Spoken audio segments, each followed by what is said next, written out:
Bismillahirrahmanirrahim. Assalamualaikum warahmatullahi wabarakatuh. Waalaikumsalam warahmatullahi wabarakatuh.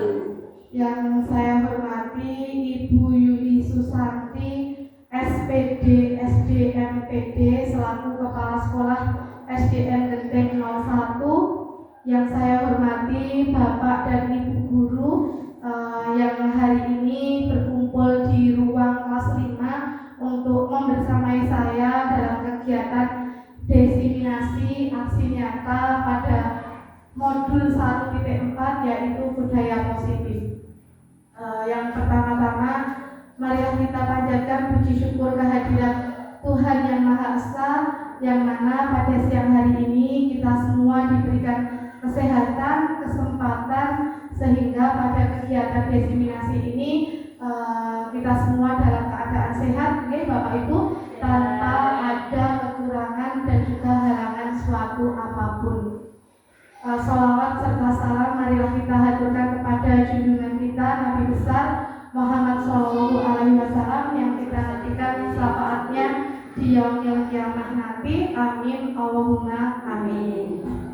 Ibu-ibu dan juga Bapak Guru yang saya hormati, yang pertama saya mengucapkan selamat datang di ruang kelas 5 ini, yang mana saya minta tolong kepada Bapak Ibu semua untuk mengikuti dan juga membantu saya dalam tugas saya, yaitu pada pendidikan guru penggerak ini, karena pada modul yang saya pelajari yaitu di modul 1.4 ada tugas yaitu saya harus melakukan diseminasi tentang budaya positif. Nah, di sini saya akan membagikan sedikit ilmu yang saya peroleh pada pendidikan guru penggerak. Jadi nanti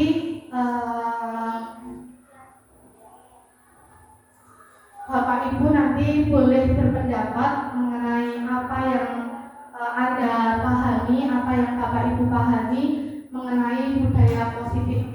Kita akan, bukan berarti saya di depan seperti ini saya lebih pintar daripada panjenengan, tidak, tetapi kita akan sama-sama belajar, karena tugas saya di sini adalah menyebarluaskan pemahaman tentang budaya positif. Seperti itu nggih, Bapak Ibu?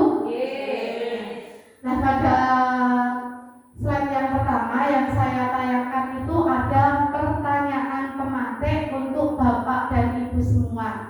Nah, yang pertama itu Bapak Ibu, pemberian hukuman dapat mendisiplinkan siswa.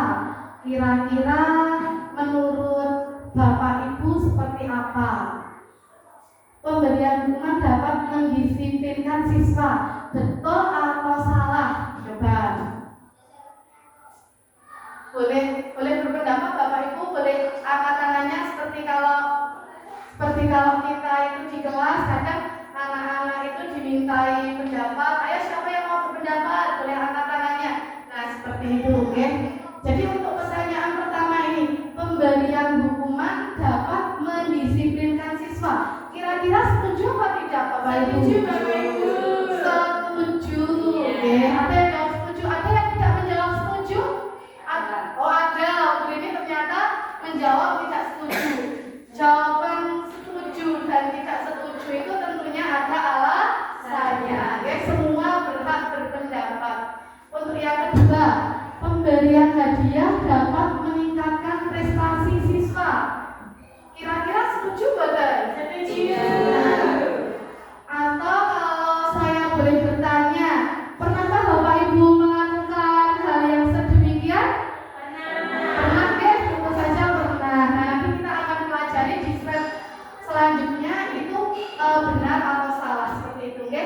Terus yang selanjutnya, guru harus mampu memberikan solusi saat siswa bermasalah. Kira-kira betul atau salah? Betul, setuju ya? Setuju. Yang selanjutnya, guru berperan sebagai teman untuk siswa. Nah, jadi kita itu di depan siswa itu jangan menjadi seperti orang yang ditakuti ya Bapak Ibu, karena pada dasarnya kita itu membimbing anak-anak supaya anak-anak itu lebih dekat dengan kita, karena ketika mereka merasa nyaman itu tentunya mereka akan lebih mudah untuk untuk lebih mudah untuk memperoleh pendidikan di sekolah, menerima pelajaran di kelas seperti itu, oke? Jadi kita juga bisa sebagai teman untuk mereka. Yang selanjutnya, nah, apa itu budaya positif? Oke, apa itu budaya positif? Di sini dijelaskan yaitu budaya positif adalah perwujudan dari nilai-nilai atau keyakinan universal yang diterapkan di sekolah, oke? Atau ada yang berpendapat lain, budaya positif itu apa? Mungkin Putri dari tadi melihat ke PPT-nya dan sepertinya ingin berpendapat. Budaya positif itu kira-kira apa, Putri? Yang lainnya boleh budaya positif? Bu Yuli, boleh budaya positif apa Bu Yuli? Monggo. Terima kasih. Sama aja Kak. Oh iya ya. Budaya positif dari BK yaitu perwujudan dari nilai-nilai dan keyakinan universal yang diterapkan di sekolah. Seperti di depan tadi ada pertanyaan pematek tentang hukuman, yaitu dapat mendisiplinkan. Yaitu budaya positif menurut saya, budaya positif di sekolah adalah seperti tata tertib yang ada di sekolah. Nah, di situ nanti akan menciptakan suasana sekolah itu menjadi lebih tertib, lebih baik dengan adanya budaya positif ini. Harapannya nanti seandainya di kelas, nah kelas itu menjadi lebih tertib, lebih baik, lebih seperti apa yang diinginkan dan disepakati oleh Bapak Ibu guru. Maka Bu Eka, terima kasih. Terima kasih untuk Bu Yuli. Tepuk tangan Bapak Ibu. Kira-kira budaya positif itu penting tidak diterapkan di sekolahan? Penting ya. Nah, bukan hanya untuk siswa tetapi juga untuk kita semua. Oke. Nah, di sini slide yang selanjutnya. Nah, pada budaya positif itu ada beberapa konsep inti yang nanti kita akan pelajari bersama-sama. Yang pertama tadi disiplin positif, yang kedua motivasi perilaku manusia, yang ketiga keyakinan kelas atau sekolah, yang keempat kebutuhan dasar manusia, yang kelima posisi kontrol seorang guru, dan yang keenam adalah segitiga restitusi. Dari keenam ini Bapak Ibu, adakah yang asing di telinga panjenengan atau semuanya sudah dimengerti, sudah tahu seperti itu Bapak Ibu? Belum. Tidak. Kalau dari saya mungkin masih asing tentang segitiga restitusi. Oh iya, segitiga restitusi. Nanti di slide terakhir kita akan membahas segitiga restitusi. Karena yang akan kita pelajari ini Bapak Ibu, ini tentunya akan sangat berguna sekali bagi kita seorang guru dalam mendidik, dalam membimbing anak-anak kita di sekolahan, ya. Untuk slide yang selanjutnya, nah ini ada sebuah permainan, ya. Jadi Bu Ria boleh maju ke depan supaya dua-dua, ya. Jadi kita akan bermain, ya, nanti bermain menggenggam tangan, ya. Jadi berpasangan. Jadi Bapak Ibu guru nanti bisa berpasangan. Itu nanti kita akan mencoba permainan ini. Cobalah buka, ya. Permainannya cobalah buka. Nah, seperti ini Bapak Ibu permainannya. Yang pertama, apa Bapak Ibu akan membuka?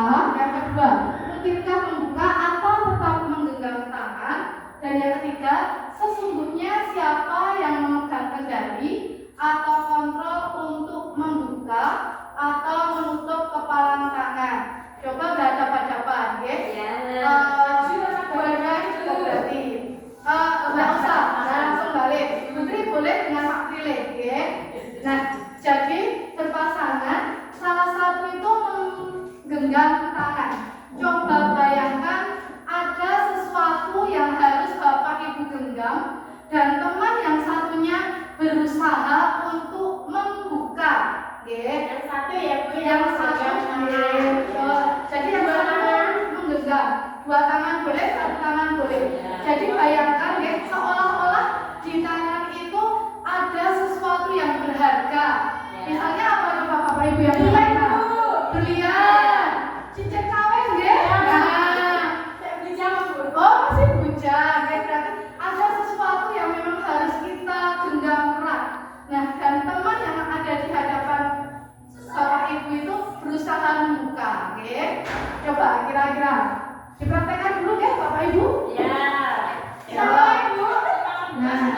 Iya.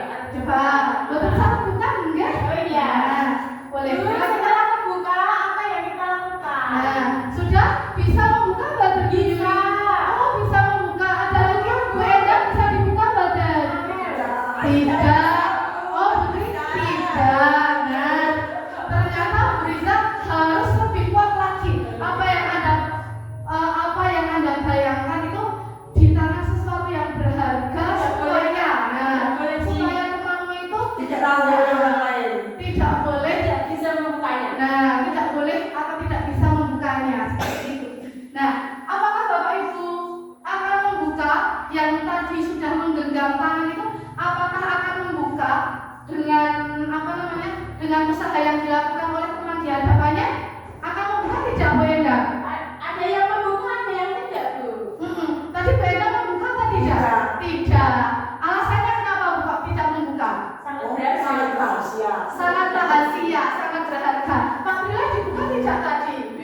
Tidak, karena memang sesuatu yang berharga digenggam erat-erat dan temannya itu tidak bisa membuka dan juga tidak akan membuka.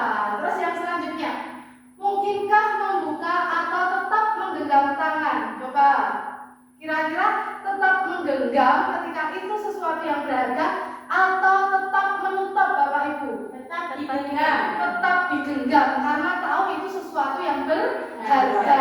Oke.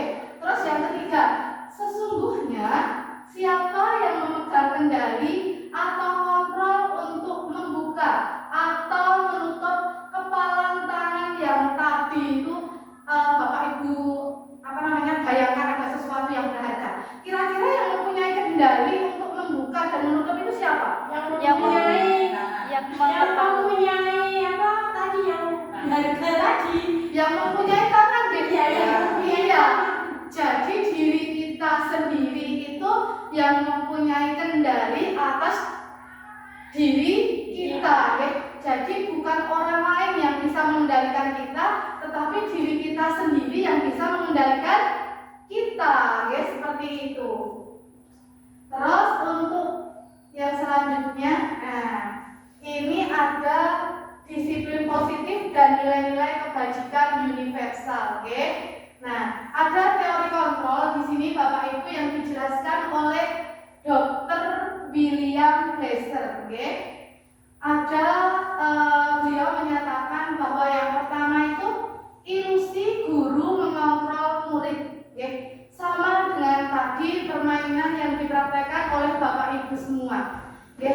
Ketika kita mempunyai kendali untuk memegang erat apa yang ada di tangan, tidak akan ada satu orang pun yang bisa membuka atas apa yang sudah kita genggam.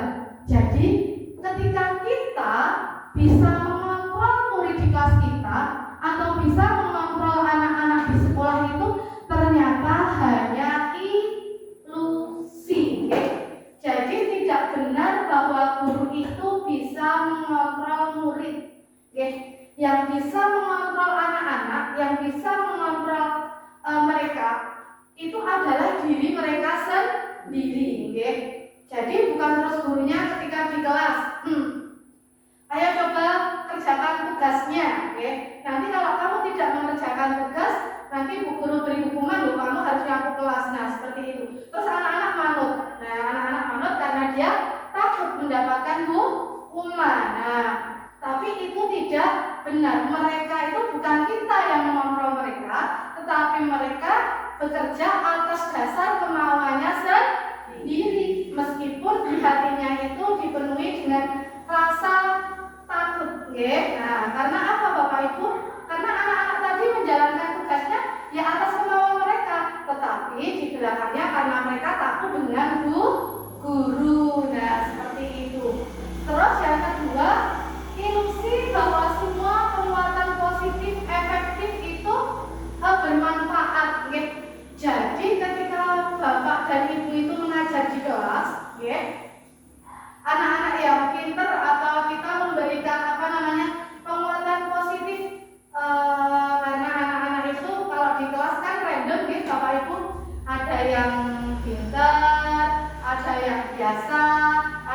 yang kurang. Nah, biasanya Bapak Ibu itu kadang memberikan penguatan kepada anak-anak. Hebat. Nah, tepuk tangan untuk Mas Arga yang hari ini nilainya mendapatkan nilai 100. Kamu hebat sekali, kamu pintar sekali, luar biasa. Nah, penguatan positif seperti itu kalau bermanfaat untuk mereka itu sebetulnya hanya ilusi, karena apa yang muncul atau apa yang dilakukan anak-anak itu dari yang pertama tadi, dari atas dasar permainan tadi, kendali mereka itu juga yang bisa menggerakkan itu hanya mereka, hanya dirinya sendiri, seperti itu, ya. Terus yang ketiga, ilusi bahwa kritik dapat membuat orang merasa bersalah dan juga dapat menguatkan karakter. Sama, ya Bapak Ibu. Jadi apapun yang kita lakukan ke siswa, ya, entah itu penguatan positif, entah itu kritik, entah itu teguran yang bisa membuat mereka melakukan sesuatu, itu bukan karena kita bukan menjadi pengontrolnya, tetapi itu adalah atau itu timbul dari hati mereka, seperti itu, ya Bapak Ibu.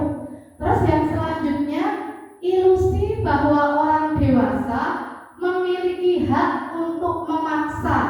Jadi kita sebagai guru, tentunya sebagai pendidik di sekolah, itu tidak boleh menganggap bahwa kita itu bisa berlaku atau memperlakukan murid kita itu dengan semena-mena.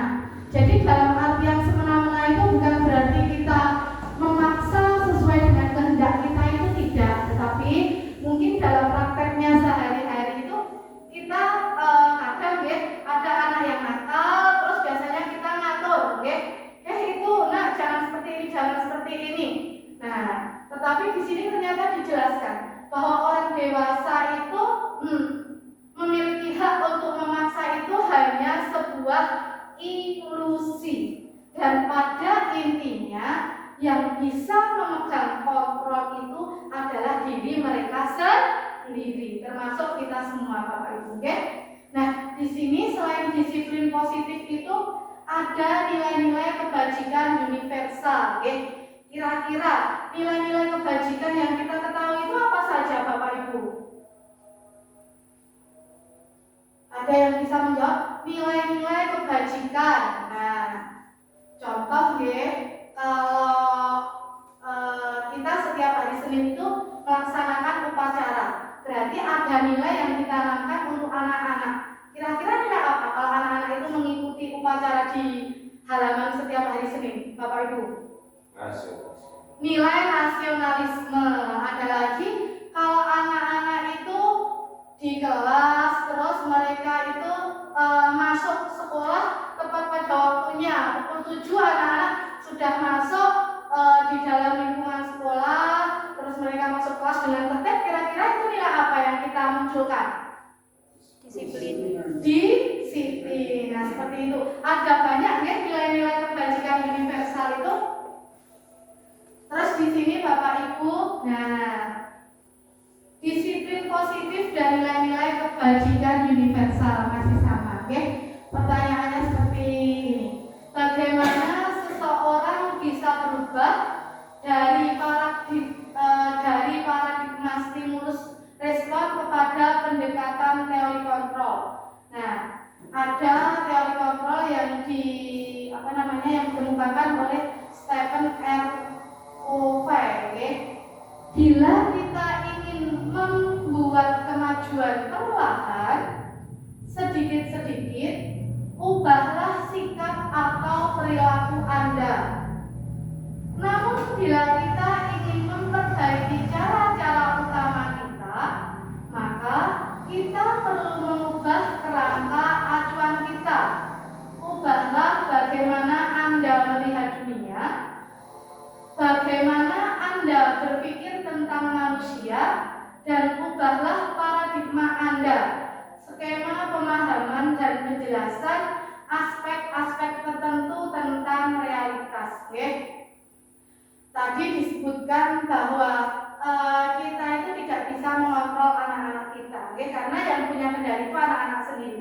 Tetapi setidaknya kita itu bisa membuat anak-anak itu bisa melihat apa yang kita lakukan, apa yang kita terapkan dalam kehidupan sehari-hari kita. Misalnya di sekolah. Nah, ketika di sekolah anak-anak itu melihat bapak dan ibu guru jam 7 titik. Nah, kita setidaknya sudah masuk di kelas di sekolah. Nah, anak-anak dari apa yang kita lakukan itu anak-anak itu akan melihat. Ketika mereka melihat, mereka itu akan berpikir, oh ternyata ketika jam 7 kita itu sudah harus masuk kelas. Jadi apa yang kita lakukan itu bisa dicontoh untuk anak-anak kita. Jadi tidak hanya sekedar teori yang kita sampaikan ke anak-anak, tetapi alangkah baiknya praktek-praktek nyata yang harus kita lakukan. Di sini ada perbandingannya Bapak Ibu, stimulus respon dan juga teori kontrol. Di stimulus respon itu ada realitas atau kebutuhan kita itu sama, tetapi pada teori kontrol itu realitas kebutuhan kita itu berbeda. Jadi berbanding terbalik. Untuk yang selanjutnya, semua orang itu melihat hal yang sama, sedangkan yang selanjutnya setiap orang memiliki gambaran yang berbeda. Nah, terus yang selanjutnya kita mencoba mengubah orang agar berpandangan sama dengan kita. Tetapi di dalam teori kontrol kita berusaha memahami pandangan orang lain tentang dunia. Terus yang selanjutnya, stimulus responnya, perilaku buruk dilihat sebagai suatu kesalahan. Tapi untuk teori kontrol, semua perilaku itu memiliki tujuan. Nah, yang selanjutnya, orang lain bisa mengontrol saya di stimulus respon. Terus di teori kontrol, hanya Anda yang bisa mengontrol diri Anda. Yang selanjutnya, saya bisa mengontrol orang lain. Tetapi pada dasarnya di teori kontrol itu pemahaman kita yaitu Anda tidak bisa mengontrol orang lain. Kita tidak bisa mengontrol orang lain, itu kita tidak bisa. Yang selanjutnya, yang terakhir, pemaksaan ada pada saat bujukan gagal. Ketika kita membujuk seseorang gagal itu mau tidak mau kita memaksa, itu pada stimulus respon. Tetapi pada teori kontrol pada dasarnya adalah seperti ini. Kolaborasi dan konsensus menciptakan pilihan-pilihan baru. Ketika anak-anak itu diajak untuk memilih, untuk membuat suatu kesepakatan, nanti juga akan kita pelajari. Itu nanti ada beberapa pilihan-pilihan yang tumbuh atau yang muncul dari dalam diri anak seperti itu. Jadi memang berbeda sekali antara stimulus respon dan juga teori kontrol. Bapak Ibu. Untuk lebih semangat karena sudah ada beberapa materi yang sudah terlewat, karena saya lihat Bapak Ibu di sini agak loyo, mendengarkan penjelasan saya. Banyak sekali slide-slide yang harus kita paparkan kepada Bapak Ibu semua. Coba saya akan ngecek konsentrasinya Bapak Ibu. Kalau saya bilang tepuk satu, Bapak Ibu. Nah, tepuk 2 kanan kiri 1. Tepuk 3 kanan kiri atas. Kalau tepuk 4 berarti kanan 2 kiri 2. Tepuk 5 sama, kanan 2 kiri 2 atas 1. Boleh kita praktekkan ya Bapak Ibu? Boleh. Ibu, tepuk 2. Gimana pilih? Tepuk 2 boleh kanan kiri. Yuk coba. Tepuk. Ini berarti kanan. Ya. Tepuk 1. Tepuk 2.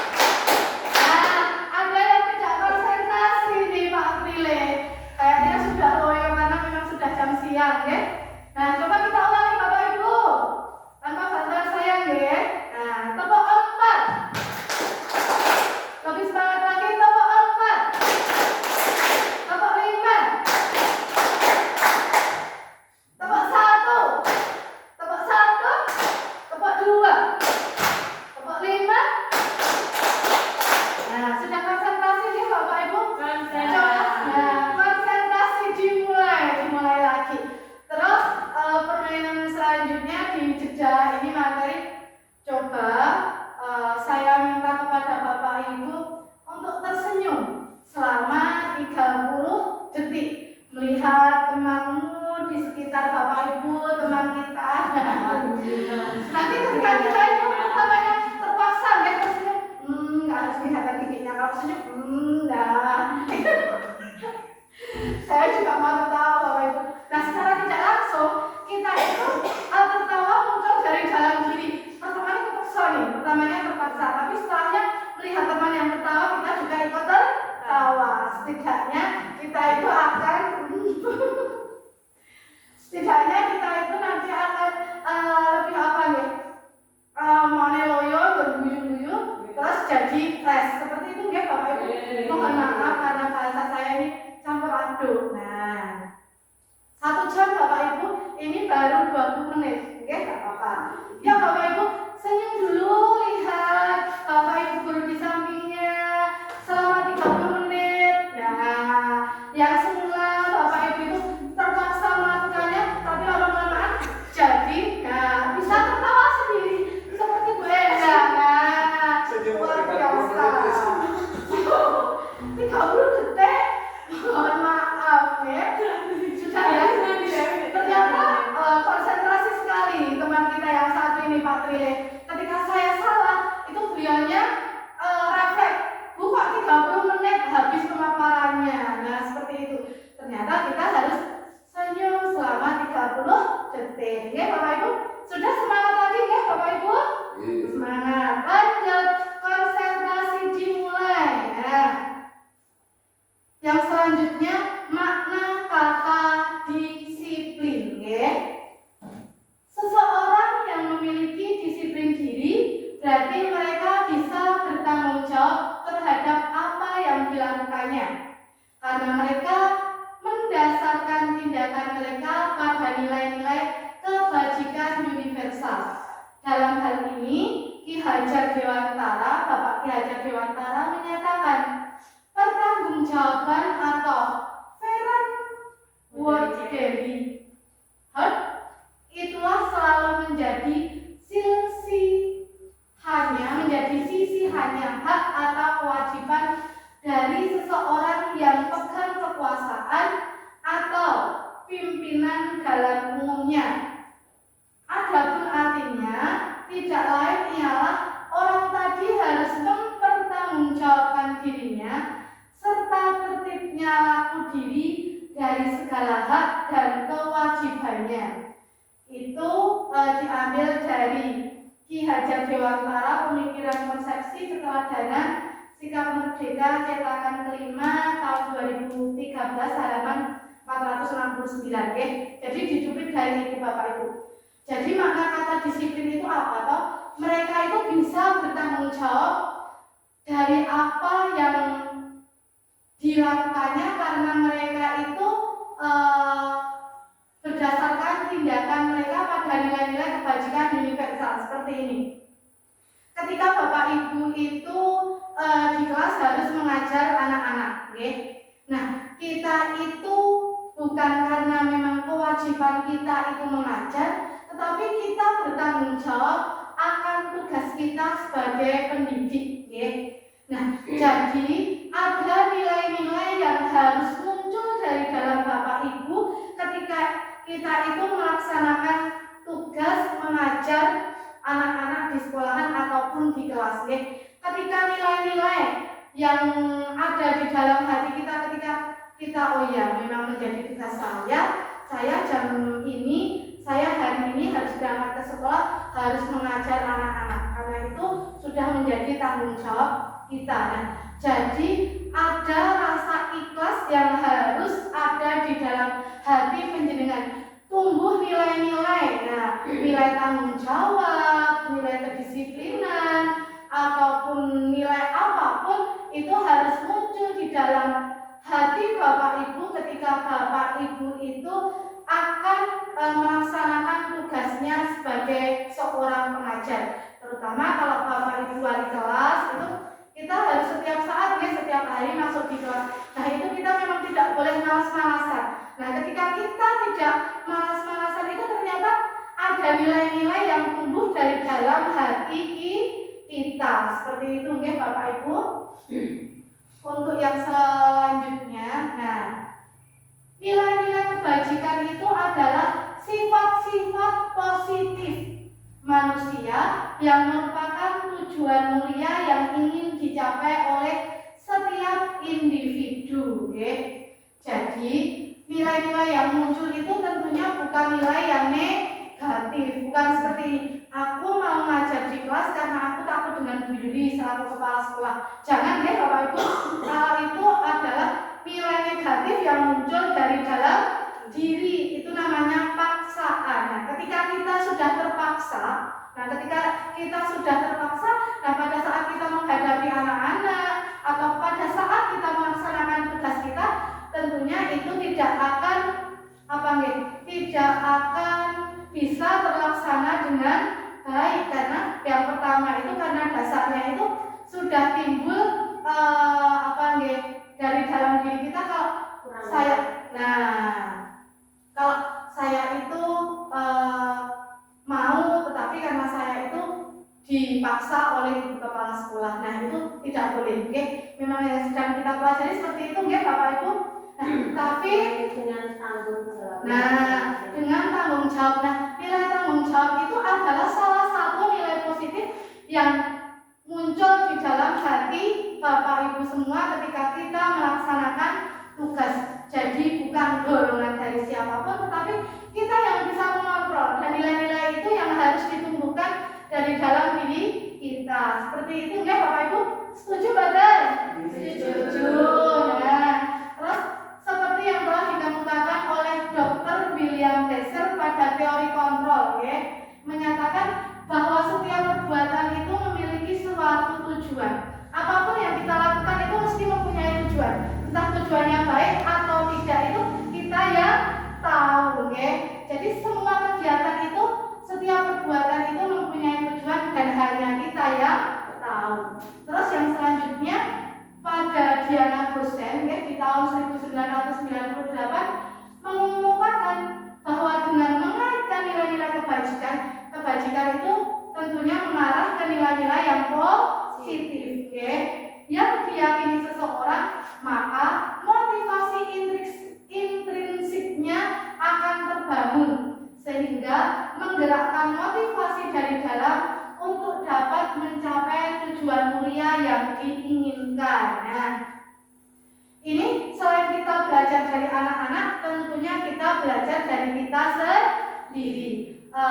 Di SD kita ini Bapak Ibu, itu sudah ada dan sudah terlaksana budaya untuk kita setiap hari itu bisa menyapa anak-anak, namanya piket pagi. Bapak Ibu guru datang pagi-pagi, paling tidak jam 6:15, kita sudah berdiri di halaman, di pintu gerbang untuk menyambut anak-anak dengan raut wajah kita yang harus selalu tersenyum, harus semangat untuk menyambut anak-anak. Nah, ketika kita melaksanakan tugas itu dengan penuh tanggung jawab, nilai-nilai kebajikan yang kita bangun, maka motivasi intrinsiknya dari dalam itu akan terbangun, Bapak Ibu. Nah, sehingga menggerakkan motivasi dari dalam untuk mencapai tujuan yang mulia. Ketika kita pikir di depan itu, tujuan kita mulia buatan Bapak Ibu. Mulia, karena kita menyambut anak-anak, ketika anak-anak itu tersenyum.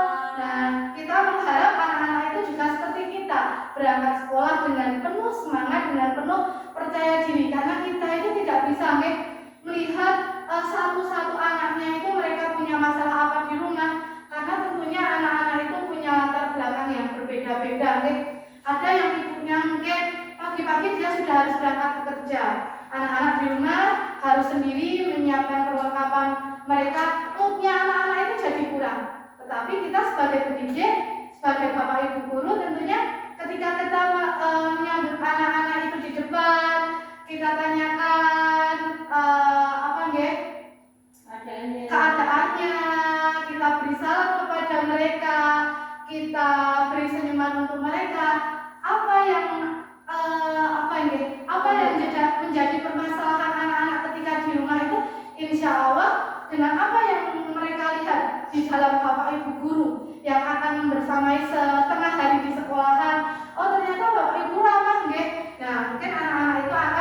gembira. Tadinya merenggut. Nah, yang tadinya merenggut, ayo sini mana anak. Nah, kenapa mas Pak hari ini cemberut? Nah, mereka terbuka. Mereka akan bercerita kepada kita dan kita akan memberikan solusi untuk mereka. Itu mungkin sedikit mengurangi beban mereka. Nah, yang ingin saya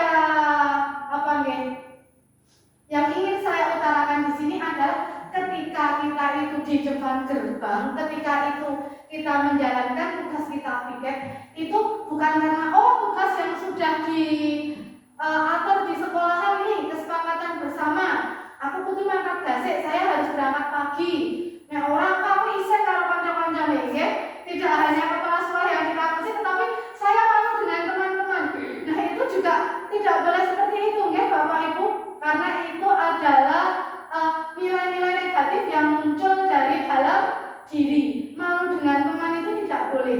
Yang harus kita lakukan adalah dasar kita untuk berdiri di depan gerbang itu memang kita itu melakukan tugas dan tanggung jawab kita, ya. Nilai-nilai kebajikan seperti tanggung jawab, disiplin untuk berangkat pagi, itu yang harus kita munculkan di dalam diri kita, ya. Nah, yang selanjutnya teori motivasi, hukuman, penghargaan, dan restitusi.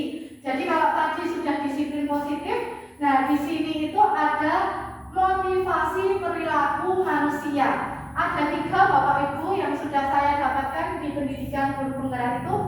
Yang pertama adalah untuk menghindari ketidaknyamanan atau hukuman. Nah, harusnya baru di slide ini saya memaparkan, tetapi tadi sudah saya dahului, ya. Untuk yang kedua yaitu untuk mendapatkan imbalan atau penghargaan dari orang lain, dan yang ketiga untuk menjadi orang yang mereka inginkan dan menghargai diri sendiri dengan nilai-nilai yang mereka percaya. Kira-kira dari 3 ini motivasi yang ada dalam diri kita, motivasi yang mana Bapak Ibu? Yang seharusnya saja, oke? Yang mana? Dari ketiga motivasi itu kira-kira yang mana? Bu Yuli yang mana? Bu? Kira-kira yang seharusnya? Yang seharusnya 3 motivasi dari perilaku manusia itu di situ untuk menghindari ketidaknyamanan atau hukuman. Ya, betul nggih. Yang ketiga, ada selain yang ketiga. Jujur ini Bapak Ibu, mungkin saya mau jujur saja, bolehkah? Ternyata saya nomor 1 atau nomor 2. Boleh ya Bapak Ibu, tidak apa-apa. Tetapi yang seharusnya itu memang yang seharusnya kita miliki itu yang betul yang nomor 3. Yang nomor 3, oke, betul sekali Bu Endang dan juga Bu Yuli. Untuk menjadi orang yang mereka inginkan dan menghargai diri sendiri. Ketika kita sudah membangun motivasi positif, nilai-nilai positif dalam diri kita itu sama halnya dengan kita itu apa Ibu, Bapak Ibu, menghargai diri kita sendiri. Ya, itu yang harus kita pegang dengan nilai-nilai yang kita percaya, bukan yang orang lain percaya, tetapi yang harus kita percaya. Kalau saya harus mengajar di kelas, nah saya itu tanggung jawab. Nah, itu nilai-nilai yang saya percayai, ya, nilai-nilai positif yang harus saya percayai. Nah, kalau yang satu, yang kedua itu boleh-boleh saja. Mungkin anak-anak yang kita ajar itu Bapak Ibu, mungkin dari 3 ini ada motivasi yang mereka pegang, itu yang mana kira-kira kalau anak-anak? Satu bisa ya? Ada ya? Hukum guru. Nah, takut dihukum, betul kata Bu Yuli. Bu Tri, kira-kira salah satu yang panjenengan pegang itu kira-kira motivasi anak-anak itu yang mana Bu ketika mereka melaksanakan kegiatan KBM, kegiatan belajar mengajar di kelas itu yang mana? Kalau menurut saya yang nomor 2. Yang nomor 2 untuk mendapatkan imbalan atau penghargaan, karena kelas 1 dan kelas 2 itu senang sekali ya Bu. Nah, senang sekali. Bu Rini, yang mana Bu? Yang nomor 1. Yang nomor 1, nggih. Kalau anak-anak itu memang ketika mereka melakukan sesuatu, nggih, Bapak Ibu, biasanya itu yang ke-1 dan yang kedua. Nah, menjadi tugas kita sebagai pendidik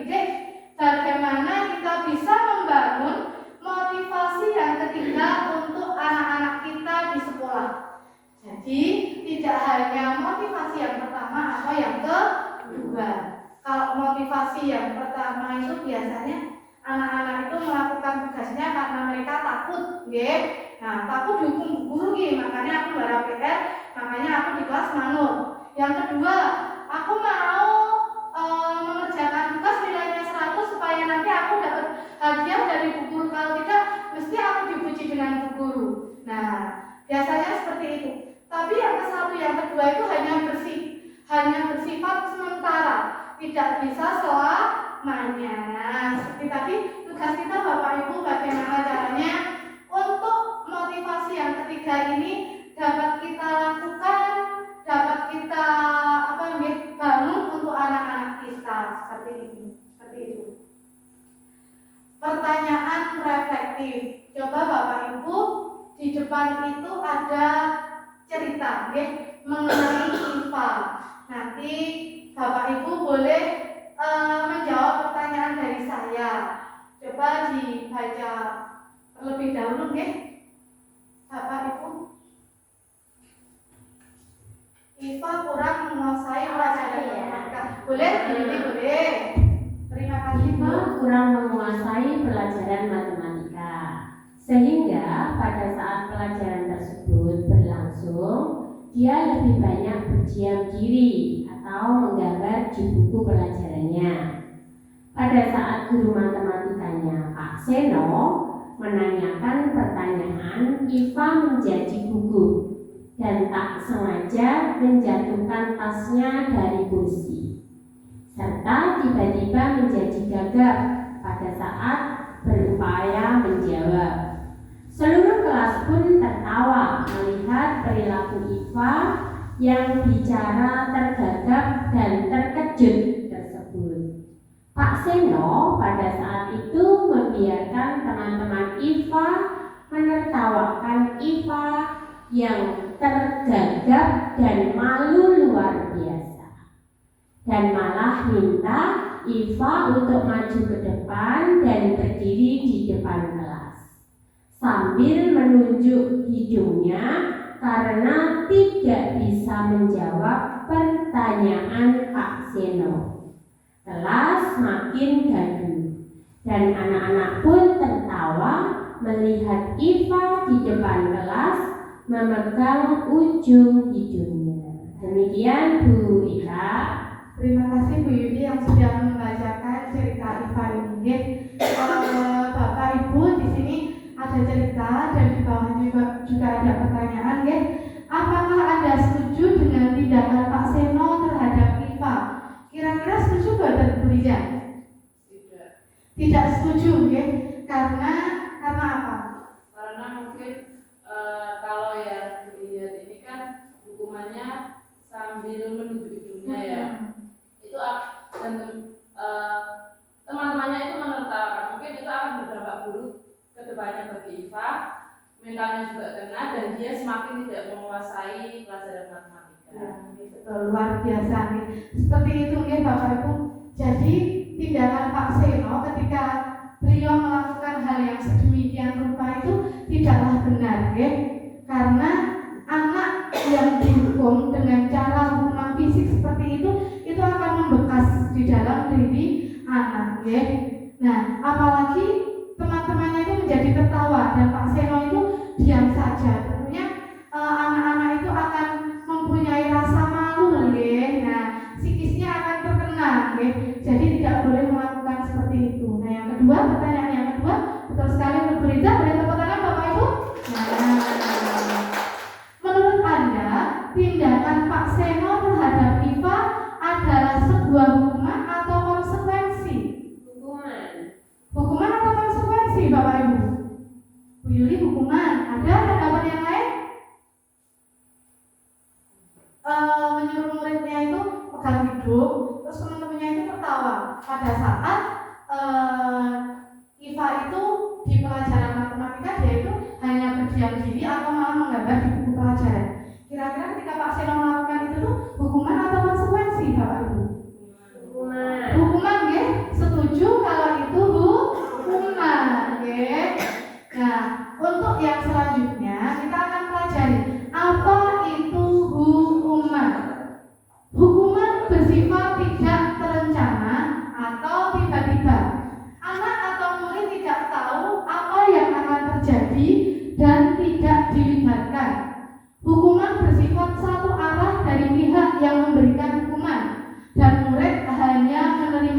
suatu hukuman tanpa melalui suatu kesepakatan atau pengarahan dari pihak guru, baik sebelum atau sesudahnya. Hukuman yang diberikan biasanya berupa fisik maupun psikis. Kalau fisik itu yang terlihat, oke? Nah, lari ayo di lapangan. Nah, murid atau anak disakiti oleh suatu perbuatan atau kata-kata. Ini adalah hukuman. Oke? Jadi hukuman itu bersifat satu arah dari pihak yang menghukum saja. Yang selanjutnya, apa itu konsekuensi?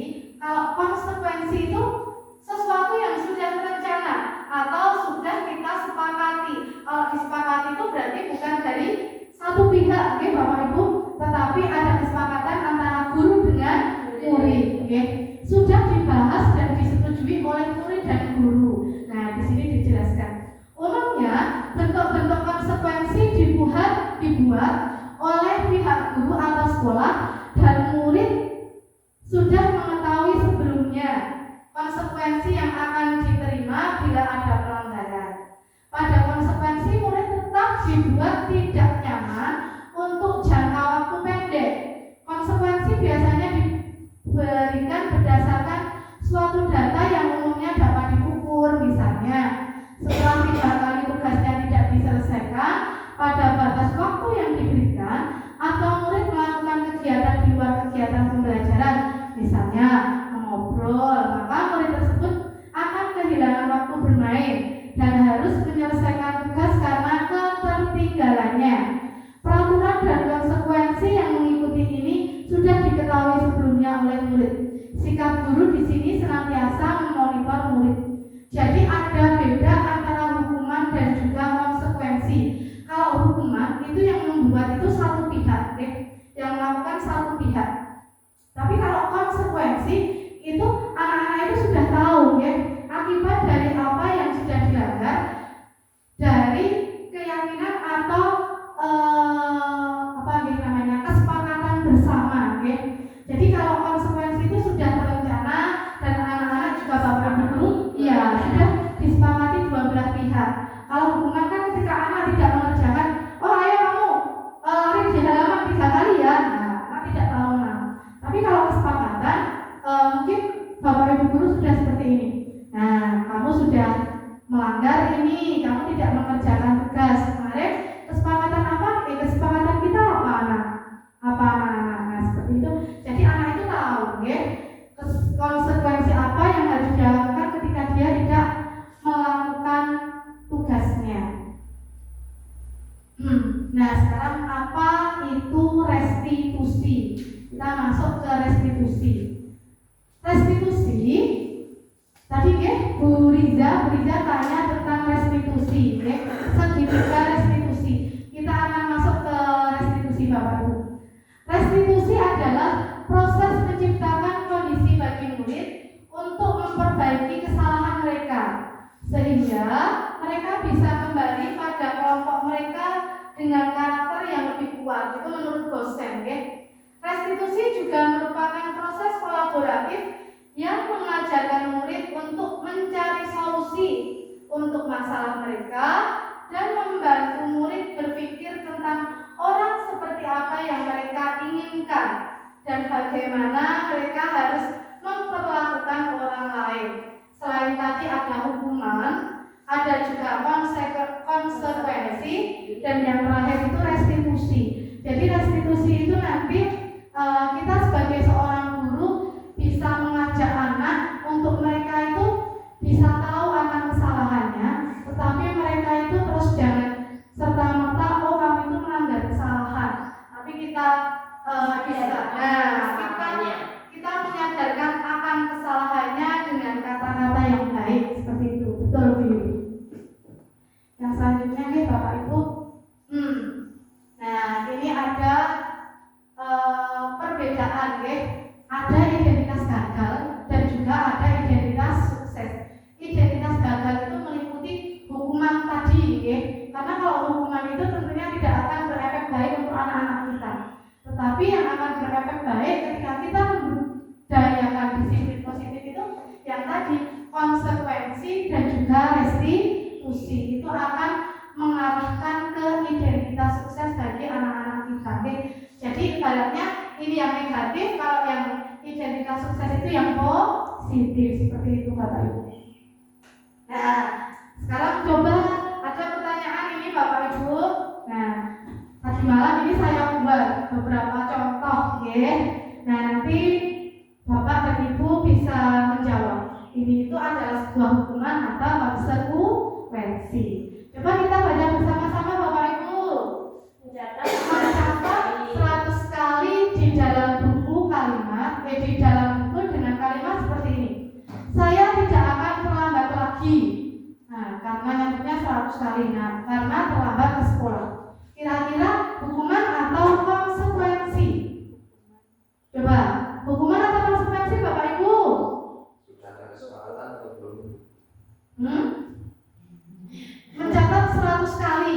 Tadi dalam hukuman itu ada hukuman fisik dan juga ada hukuman psikis. Kira-kira kalau mencatat 100 kali itu hukuman ya Pak. Karena terlalu berat, guys. Kalau konsekuensi itu mungkin kalau kita sudah membuat kesepakatan, anak-anak tentunya pilih kesepakatan yang mereka itu mampu, guys. Nah, jadi kalau mencatat 100 kali kemungkinan tidak, Pak. Nomor satu itu bisa kemungkinan hukuman dan bisa kemungkinan konsekuensi. Karena kalau itu memang menjadi kesepakatan, tetapi juga tidak mungkin anak-anak itu kok sepakat. Terus sekali. Terus tetapi begini, ada kemungkinan daripada aku didenda, ini ya wes aku tak nulis baik, saya tidak akan terlambat lagi. Nah, berarti kalau menulis 100 kali kontak jenengan harusnya ditambahi. Jadi condongnya ke arah hukuman. Karena kalau ini ya Bapak Ibu, pemahaman saya kalau kita membuat kesepakatan kepada anak-anak itu tentunya anak-anak itu mampu tidak memberatkan. Nah, tidak memberatkan. Tentu anak-anak akan mengajukan pilihan-pilihan yang tidak memberatkan kepada mereka. Nah, untuk yang kedua, hukuman dia sepakat ya Bapak Ibu. Yang kedua, lari mengelilingi lapangan basket 2 kali karena terlambat hadir di sekolah. Lari ini mengelilingi. Memberatkan tidak boleh lari itu. Kira-kira hukuman atau konsekuensi seperti itu? Hukuman. Ya, sepakat ya hukuman. Yang ketiga, murid diminta untuk push up 15 kali karena tidak menggunakan masker ke sekolah. Mengganti kertas tugas teman yang telah dicoret-coret. Konsekuensi, coret-coret oleh temannya. Nah, membersihkan tumpahan air di meja tulis karena tersenggol pada saat belajar. Konsekuensi. Murid disuruh untuk mengenakan. Oh ini salah. Murid disuruh untuk melepas sepatu. Ternyata itu murid disuruh untuk melepas sepatu seharian di sekolah karena tidak mengenakan sepatu hitam. Hukuman bisa, konsekuensi bisa. Tapi lebih ke seharian itu lebih ke Karena hukuman. sehari-hari masuk angin, Jadi jadi ya. Terus yang selanjutnya, lari mengelilingi lapangan basket 2 kali karena terlambat 10 menit untuk pelajaran PJOK. lari mengelilingi lapangan basket 2 kali. Karena terlambat 10 menit untuk pelajaran Panasnya aku. Konsekuensi ya? Konsekuensi ya, seperti itu. Yang selanjutnya, nah ini mengenai keyakinan kelas. Materi yang selanjutnya, mengapa keyakinan kelas, mengapa tidak peraturan kelas saja. Nah, di dalam buku penggerak yang saya terima Bapak Ibu dalam pendidikan tersebut, ternyata di dalam kelas itu sebaiknya kita buat keyakinan kelas untuk anak-anak kita. Jadi bukan peraturan yang dibuat oleh satu pihak, tetapi alangkah baiknya kalau kita itu membuat keyakinan kelas yang dipahami oleh anak-anak dan juga oleh kita sebagai bapak dan ibu gurunya. Oke, seperti itu. Karena nanti dengan keyakinan kelas itu, nah, mengapa keyakinan kelas, mengapa tidak peraturan kelas saja? Karena pada keyakinan kelas itu seseorang akan lebih termotivasi atau orang tersebut akan lebih mempunyai motivasi dari dalam. Seseorang akan lebih tergerak dan bersemangat untuk menjalankan keyakinan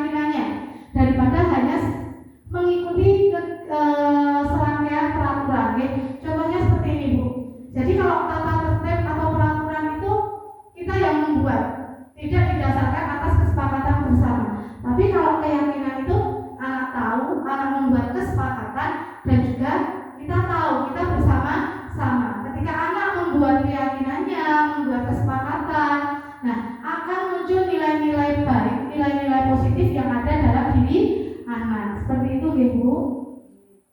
Terus yang selanjutnya, ini adalah contoh-contoh keyakinan kelas yang sudah dibuat. Di kelas 1 itu setiap anggota kelas perlu belajar, setiap anggota kelas perlu senang, setiap anggota kelas perlu melakukan tugas dan sebagainya. Di kelas 5, di kelas saya Bapak Ibu selalu bersikap positif, ya. Senantiasa menjadi diri terbaik, percaya dan menghormati orang lain. Nah, bedanya peraturan dan juga keyakinan itu seperti ini. Jadi ada peraturan-peraturan yang sudah kita lakukan. Contohnya, siswa datang 10 menit sebelum pelajaran dimulai. Nah, itu adalah peraturan dari kita. Tetapi kalau kita membuat keyakinan dengan anak-anak, membuat kesepakatan dari anak-anak, diubah kalimatnya menjadi kalimat yang positif, oke? Jadi ada yang bisa berubah menjadi kalimat yang lebih baik atau kalimat yang positif. Yang mana? Yang dirubah. Contohnya, siswa datang 10 menit sebelum pelajaran dimulai. Berarti apa? Kita membuat kesepakatan dengan anak-anak, kata-katanya seperti apa? Kalau kata-kata yang lebih positif, membangun anak-anak supaya muncul nilai-nilai positif dalam dirinya. Anak-anak datang 10 menit 10 menit sebelum pelajaran dimulai. dimohon anak-anak diberi katakan Dengan anak-anak berarti kita membuat keyakinannya seperti ini, Bu, contohnya. Disiplin waktu. Nah, jadi anak-anak ketika disiplin waktu itu sudah tahu, oh masuk jam seperti ini, jam 7, oh istirahat. Nah, jadi kita lebih dengan anak-anak itu kita membuat kesepakatan yang baik, dengan kalimat disiplin waktu dengan keyakinan yang dibangun. Keyakinan yang dibangun anak-anak dengan hanya kalimat disiplin waktu. Di situ harapannya mereka kan Anak-anak tumbuh rasa atau nilai disiplin dan hal yang tepat waktu. Nggih. Nah, di situ juga perlu tanggung jawab. Ya. Tanggung jawab berarti sadar akan kewajibannya. Orang yang wajib ke aku atau jam itu. Iya. Nah, di situ juga harus digembar-gemborke setiap hari karena untuk memahami kalimat yang disiplin waktu ya. Disiplin waktu. Nah, disiplin waktu di sini Bapak Ibu guru juga harus penerapan di situ dengan anak-anak. Nah, namun disiplin, ya benar kalimatnya dengan tadi kan memang keyakinan di sini kalimat positifnya adalah disiplin waktu. Tetapi tidak menutup kemungkinan kita juga harus memberitahu kepada anak-anak supaya anak-anak itu lebih paham bahwa disiplin waktu yang di sini harapannya yaitu anak-anak harus datang 10 menit sebelum pelajaran dimulai. Dan nambah sedikit mau. Ya, terima kasih Bu Yuli ya, seperti itu. Harapannya muncul nilai-nilai kebajikan yaitu disiplin diri dan juga positif. Terus untuk yang selanjutnya Bapak Ibu, di sini juga ada peraturan dan juga keyakinan kelas. Peraturannya selalu kembalikan buku ke tempatnya. Nilai-nilai apa yang muncul di dalam keyakinan anak-anak itu Bapak Ibu? Nilai-nilai kebajikan apa yang muncul di dalam diri anak ketika selalu kembalikan buku ke tempatnya? Nilai apa yang kita munculkan? Tanggung jawab. Yang kedua, dilarang mengganggu orang lain. Nilai apa Bapak Ibu? Nilai apa Pak? Setia kawan. Nilai saling menghormati, menghargai. Hadir di sekolah 15 menit sebelum pembelajaran dimulai. Disiplin. Dilarang melakukan kekerasan. Nilai kasih sayang, keamanan. Dilarang menggunakan narkoba. Nilai kesehatan. Bergantian atau menunggu giliran. Nilai apa? Budaya Budaya antri, ya saling menghormati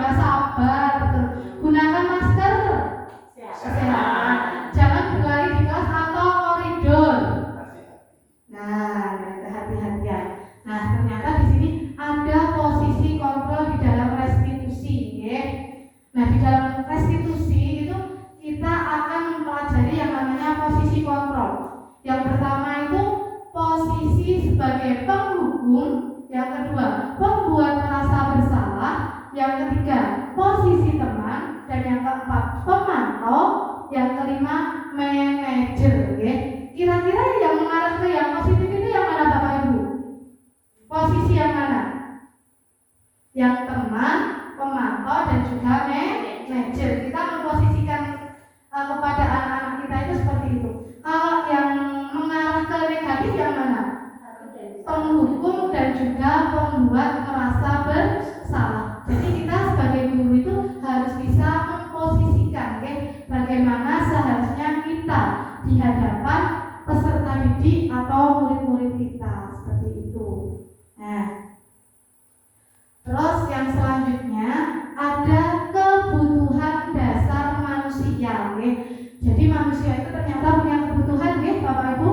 Nah, di situ ada 5 yang saya jelaskan, 5 kebutuhan dasar manusia yang saya pelajari, yaitu kebutuhan untuk bertahan hidup, yang pertama. Yang kedua, kebutuhan akan kasih sayang dan rasa diterima. Dan yang ketiga, kebutuhan akan kesenangan. Yang keempat, kebutuhan dasar manusia akan kebebasan.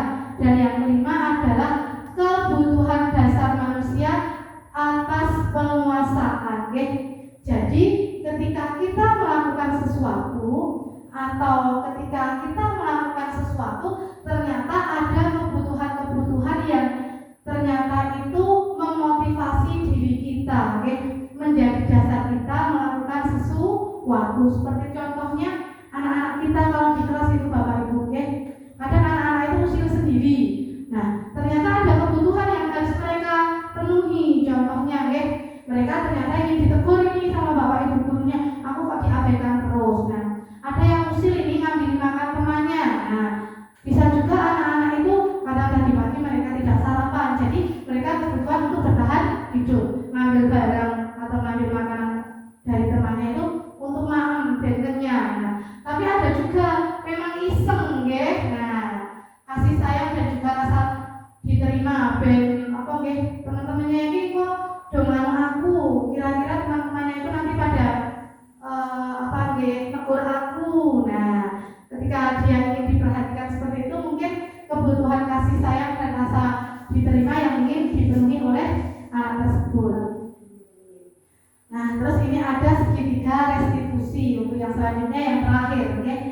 Segitiga restitusi adalah suatu proses dialog yang dijalankan oleh suatu guru atau orang tua agar dapat menghasilkan murid yang mandiri dan bertanggung jawab. Jadi tadi Bu Lydia itu tadi tanya gini, Bu, segitiga restitusi.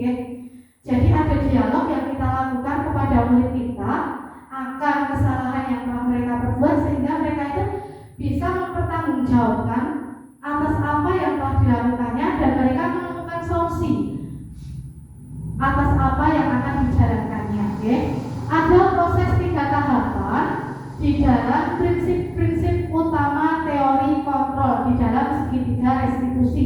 Yang pertama itu menstabilkan identitas, yang kedua validasi tindakan yang salah, dan yang ketiga menanyakan keyakinan. Di dalam teori kontrol yang kita pelajari, yaitu menstabilkan identitas adalah kita semua akan melakukan hal yang terbaik yang bisa kita lakukan. Untuk validasi tindakan yang salah adalah semua perilaku itu memiliki alasan. Dan yang ketiga, teori kontrol untuk langkah menanyakan keyakinan itu adalah kita semua memiliki motivasi internal. Seperti itu, Bapak Ibu. Nah, ini adalah gambar segitiga restitusi. Nah, kalau murid kita menghadapi murid yang bermasalah, tentunya yang harus kita lakukan pertama kali yaitu seperti ini, menstabilkan identitas. Jadi Bapak Ibu guru biasanya seperti ini, kenapa datang terlambat, maaf Bu tadi kamunya kesiangan. Nah, kata-kata yang harus kita lakukan seperti ini Bapak Ibu. Setiap orang pasti pernah melakukannya. Bu guru juga pernah melakukan hal yang sedemikian seperti yang kamu lakukan. Nah, kita timbulkan dulu supaya anak itu tidak terus langsung tersudutkan dengan pertanyaan kita, tetapi bangunlah supaya anak itu bisa berbicara, setidaknya ada di dalam hatinya. Oke, Bu Guru juga pernah loh melakukan kesalahan yang sama dengan apa yang pernah kamu lakukan. Nah, setidaknya anak itu bisa terbangun, oke. Terus yang kedua, setelah kita menanyakan itu supaya anak itu juga tidak takut, oke, validasi tindakan yang salah, oke. Nah, pada saat kita sudah menanyakan dan kita sudah memberitahu, ternyata tidak cuma kamu saja yang pernah punya kesalahan seperti itu, Bu Guru juga pernah. Nah, kita akan tanyakan ketika anak-anak melakukan kesalahan tentu ada alasan, oke, alasan yang telah mereka lakukan, ada alasan-alasan yang mendasari kenapa anak itu berbuat seperti itu. Kita tanyakan alasannya. Jadi tidak serta-merta kamu tidak mengerjakan PR kamu dapat hukuman, jangan seperti itu. Tapi kita tanyakan alasannya kenapa kok tidak mengerjakan PR ya. Nah, kita tanya seperti itu supaya muncul, oke, alasan-alasan yang dikemukakan oleh anak tersebut. Ketika kita tahu alasannya, mungkin Bapak Ibu akan melakukan tindakan yang lebih positif, ya, yang lebih tepat untuk mengatasi masalah yang ada dalam kehidupan kita sehari-hari yang kita lakukan pada saat proses belajar mengajar. Ya, tentunya ada banyak sekali masalah yang kita hadapi. Setelah itu kita menanyakan keyakinan kelas yang sudah kita bangun. Alasannya sudah dijelaskan. Nah, sekarang kita tanya. Ketika kamu tidak mengerjakan PR, ada alasan-alasan yang sudah kamu ungkapkan tadi, tetapi kamu tidak lupa dengan keyakinan kelas yang sudah kita bangun di awal. Karena itu tidak cukup saja yang membuat keyakinan, tetapi anak-anak juga membuat. Nah, ketika kamu menyadari kesalahanmu, kamu tahu keyakinan apa yang sudah kamu langgar dan yang harus kamu perbaiki, maka anak tersebut akan muncul dalam dirinya untuk dia itu menemukan solusi yang tepat. Tidak tanggung jawab karena saya tidak melakukan PR. Berarti apa yang harus kamu lakukan dan yang harus kamu tingkatkan? Berarti saya harus lebih tanggung jawab, Bu, untuk melaksanakan PR. Nah, itu juga sudah saya lakukan, Bapak Ibu. Untuk praktik tugas saya melakukan praktik permasalahan dengan penyelesaian segitiga restitusi ini. Kemarin dengan siswa saya, kalau Bapak Ibu mau melihat ada di channel YouTube saya seperti itu, ya. Nah, boleh dilihat. Sekian Bapak Ibu pemaparan dari saya mengenai budaya positif yang harus saya sampaikan dengan Bapak dan Ibu. Mohon maaf apabila dalam saya mempresentasikan hasil budaya positif ini tentunya banyak sekali kesalahan. Saya mohon maaf yang sebesar-besarnya. 5 menit waktu untuk Bapak Ibu, mungkin ada yang mau bertanya atau ada yang mau menyampaikan pendapatnya atau kurang dari 5 menit boleh. Saya masih bingung antara konsekuensi dan hukuman.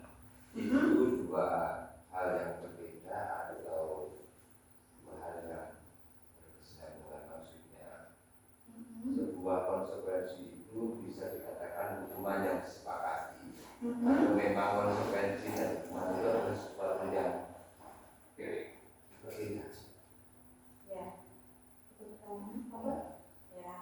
Terima kasih untuk Pak Brile. Jadi tadi ada pertanyaan dari teman saya yaitu Pak Brile. Saya jawab dengan ilmu atau pemahaman yang sudah saya dapatkan seperti itu. Jadi kalau salah mohon maaf, kalau benar bisa diambil ilmunya. Kalau hukuman tadi saya kembali ke sini Bapak Ibu mengenai hukuman. Nah, hukuman itu bersifat tidak terencana atau tiba-tiba anak atau murid itu tidak tahu akan apa yang terjadi dan tidak dilibatkan. Hukuman bersifat satu arah. Pihak satu yang memberikan hukuman dan murid hanya menerima suatu hukuman tanpa melalui suatu kesepakatan atau pengarahan dari pihak guru baik sebelum atau sesudahnya. Hukuman yang diberikan itu fisik atau psikis, itu tentunya Bapak Ibu tahu. Jadi kalau hukuman itu pada dasarnya itu kita yang memberikan, kita yang membuat hukuman, tidak atas dasar kesepakatan. Jadi belum disepakati dulu dengan murid. Kalau anak tidak mengerjakan PR, tiba-tiba anak disuruh berdiri di depan. Anak itu tidak tahu mengenal, kadang anak-anak itu masih kecil lupa. Nah, berdiri di depan, terus kadang Bapak Ibu guru hukuman lebih ke sifat-sifat yang membuat psikis atau fisik anak itu kena, Kalau lari mungkin anak-anak itu capek, kalau lari mau di lapangan 10 berat tentunya di anak, atau berdiri dengan satu kaki di depan kelas. Nah, anak-anak itu tidak tahu dengan apa yang telah dia perbuat, tiba-tiba dia dapat hukuman seperti itu. Itu namanya hukuman karena itu timbul dari satu arah yang memberikan hukuman. Tapi kalau konsekuensi itu sudah disepakati, sudah disepakati antara kedua belah pihak, antara anak dan juga guru, ya bapak ibu guru. Jadi ketika di kelas kita sudah membuat kesepakatan, anak-anak kalau tidak mengerjakan PR, mari sepakat kita membuat kesepakatan apa? Oh Bu, menulis Bu. Tentunya kalau kesepakatan itu dibuat sama-sama kita itu enak gitu ya bapak ibu. Nah, yang harapannya ya konsekuensi itu nanti akan merubah anak-anak jadi lebih baik. Ya, ya maaf. Iya. Itu kan definisi dari konsekuensi. Dan yang saya tanyakan tadi, hukuman dan konsekuensi itu dua hal yang berbeda atau saling berbeda. Kalau menurut saya itu konsekuensi dan hukuman itu berbeda, Pak. Karena kalau hukuman itu dari satu arah, kalau konsekuensi itu kesepakatan yang sudah kita bangun, Nah, ketika kesepakatan, ketika konsekuensi itu dilakukan, ada pelanggaran yang sudah dilakukan anak dan anak itu tahu akan apa yang harus dia lakukan, seperti itu. Nah, anak disuruh mengganti itu tahu karena dia sudah diajak bekerja sama. Ayo konsekuensinya apa? Dia sudah terlebih dahulu memahami ketika dia tidak melakukan ini, dia akan menerima konsekuensi seperti ini. Dan konsekuensi itu yang nantinya itu diharapkan dapat memunculkan nilai-nilai positif dalam diri anak. Ketika anak diajak membuat sesuatu, mungkin muncul dari dalam diri anaknya. Oh, aku orang gak ada PR, aku nih orang gak ada PR, itu dihukum. Nah, aku orang dihukum, aku butuh gak ada PR. Nah, muncul rasa tanggung jawab dari dalam diri anak supaya muncul rasa tanggung jawab atau nilai-nilai positif tadi, nilai-nilai kebajikan tadi yang bisa anak-anak itu miliki, Jadi kalau konsekuensi seperti itu, Pak. Ada lagi Bapak Ibu? Atau masukan untuk presentasi saya pada siang hari ini? Tapi kalau sudah cukup, ini waktunya juga sudah 1 jam lebih. Saya sekali lagi mengucapkan terima kasih yang sebanyak